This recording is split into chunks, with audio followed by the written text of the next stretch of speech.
How's it going everyone? David from dodmedia. In a previous video, I talked about the Tilta Nucleus Nano and how it's a lovely follow focus, but the motor is not always powerful enough to drive the focus ring on certain lenses. Now, typically cine lenses, they're pretty smooth, but you have spherical lenses that are photography lenses. They're a little bit tougher sometimes. That focus ring requires a little bit more force to be able to turn it.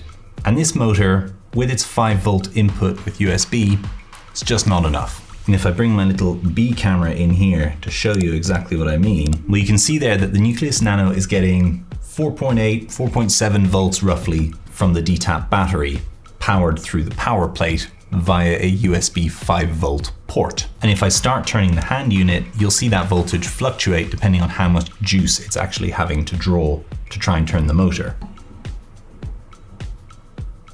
So it moves up to between 4.8 and 4.9 volts.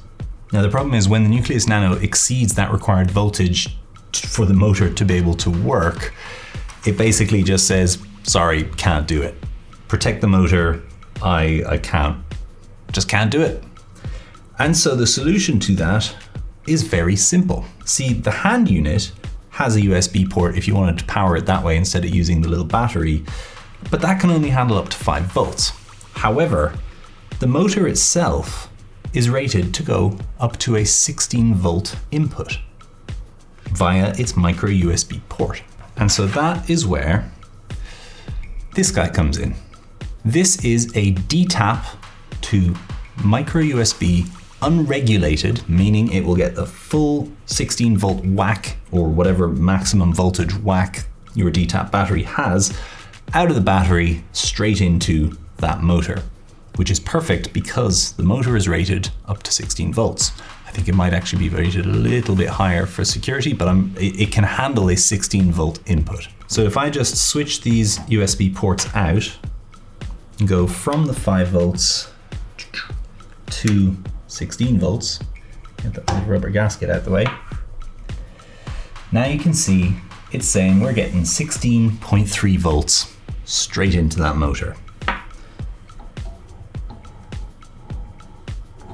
And now it will have absolutely no problem pulling focus on, pretty much any lens, as long as it's not like, jammed with sand or something stupid like that. If you are using the Nucleus Nano and you're also using V-Lock batteries, I would say this is a no-brainer, absolute must, so that you can get the most out of your Nucleus Nano.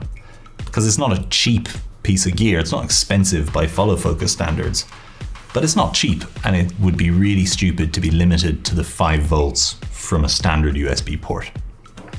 So there you go. Simple cable. Thank you, Alvin's Cables. They didn't sponsor this, I just bought the cable, but I want to say thank you because I have a ton of their other cables too. They're really handy and they're really good quality. Not a single one has failed me so far. So if you'd like to get this cable, there's a link down in the description. It's an affiliate link, so I'll probably get a few pennies from you buying that. Oh, it's gonna blow. It didn't blow.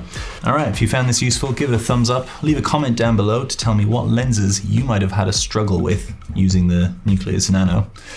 And hopefully that 16 volts is gonna knock that problem right out of the park. All right, cheers.